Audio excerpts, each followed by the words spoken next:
Assalamu alaikum dear students. Antibiotics resistance for 10th biology.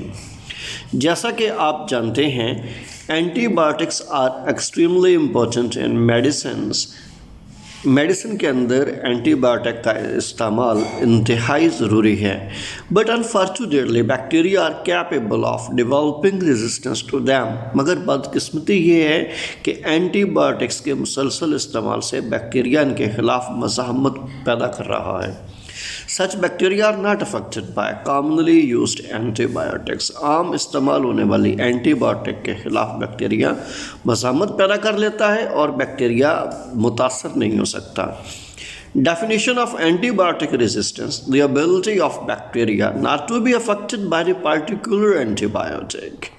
Bacteria की ऐसी ability जिसमें bacteria किसी भी ख़ास किस्म की एंटीबायोटिक से मुतासर नहीं होता है, एंटीबायोटिक रेजिस्टेंस कहलाती है।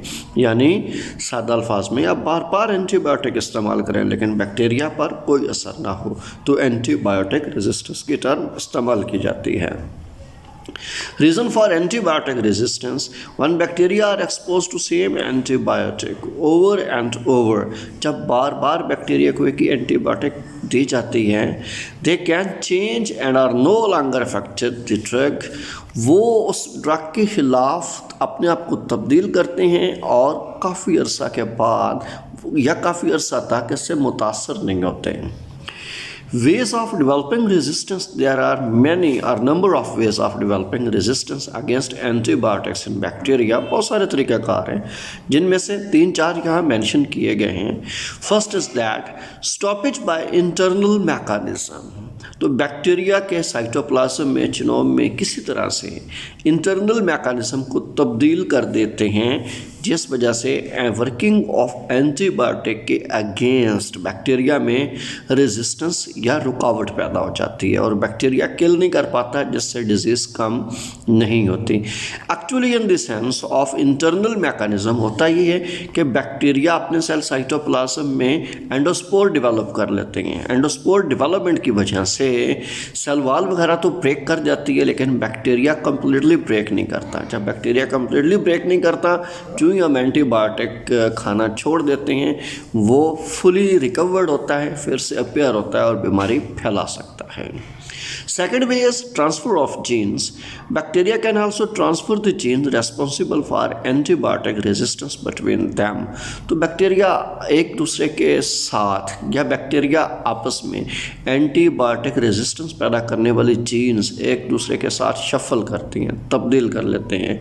So such resistance bacteria make it possible for other bacteria to acquire resistance. लिहाजा चूँकि के जीन्स जो एंटीबायोटिक रेजिस्टेंस पैदा कर रही है एक बैक्टीरिया से दूसरे बैक्टीरिया के अंदर ट्रांसमिट हो रही हैं, तो जिस बैक्टीरिया में ट्रांसमिट होंगे यानी रिसिपिएंट बैक्टीरिया के अंदर भी वो जीन इस तरह से एक्टिव होगी कि बैक्टीरिया इटसेल्फ अपने अंदर एंटीबायोटिक के अगेंस्ट रेजिस्टेंस पैदा कर लेगा। Unethical usage and other reason for increasing antibiotic resistance in bacteria is their use in diseases. तो एक और तरीक़ाकार भी है कि जब कभी डिजीज़ हो तो बैक्टीरिया के अगेंस्ट एंटीबायोटिक मुसलसल इस्तेमाल की जाती है which they have no efficacy. तो डेफिनेटली बैक्टीरिया के ख़िलाफ़ कोई एफिकेसी नहीं रखता। What is efficacy? Antibiotics are not effective against infectious disease caused by the viruses. तो वायरसेस से फैलने वाली बीमारियों के ख़िलाफ़ एंटीबायोटिक कोई मज़ामत नहीं पैदा करती। यानी एंटीबायोटिक्स ऐसे तमाम इन्फेक्शंस और बीमारियों के ख़िलाफ़ कारगर नहीं होती जो बीमारियां या इन्फेक्शंस वायरस पैदा करता है। लिहाजा ये टर्म एफिकेसी वहाँ इस्तेमाल करेंगे कि जब बीमारी वायरस से पैदा हो और एंटीबायोटिक वायरल डिजीज़ या वायरल इन्फेक्शन के ख़िलाफ़ कारगर साबित ना हो रही हो। दैट्स व्हाई ये अनएथिकल यूज़ कहलाता है, इररिलेटेड यूज़ कहलाता है। Now here is a growing problem with respect to antibiotic resistance. Resistance to antibiotic poses a serious and growing problem. एक शदीद और बढ़ता हुआ मसला है because some infectious disease are becoming more difficult to treat. क्योंकि चंद इन्फेक्शियस बीमारियों का इलाज करना बहुत मुश्किल हो गया है। Some of the resistant bacteria can be treated with more powerful antibiotics. चंद एक बैक्टीरिया के खिलाफ हम पावरफुल एंटीबायोटिक इस्तेमाल करके उनका ख़ात्मा कर सकते हैं, बीमारी को ख़त्म कर सकते हैं। But there are some infections that do not eliminate even with new antibiotics. मगर नई एंटीबायोटिक के इस्तेमाल करने के बावजूद चंद एक ऐसे बैक्टीरिया हैं, इस कदर मनहूस हैं कि उनके अंदर रेजिस्टेंस पैदा हो जाती है और बीमारियों को या उन बैक्टीरिया को एलिमिनेट करना बहुत मुश्किल हो जाता है। Thank you for watching me. Stay blessed. Allah.